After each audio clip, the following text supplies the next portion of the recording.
Spectrum Cable Box Error Code E7 indicates a problem with the box's boot process or guide data. This often appears as a frozen screen or repeated reboots.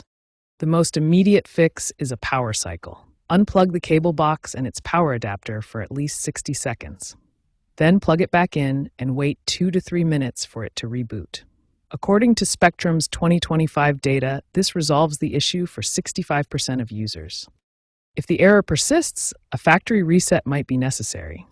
Locate the reset button on the back of the box, often a small pinhole, and hold it down for 10 to 15 seconds using a paper clip.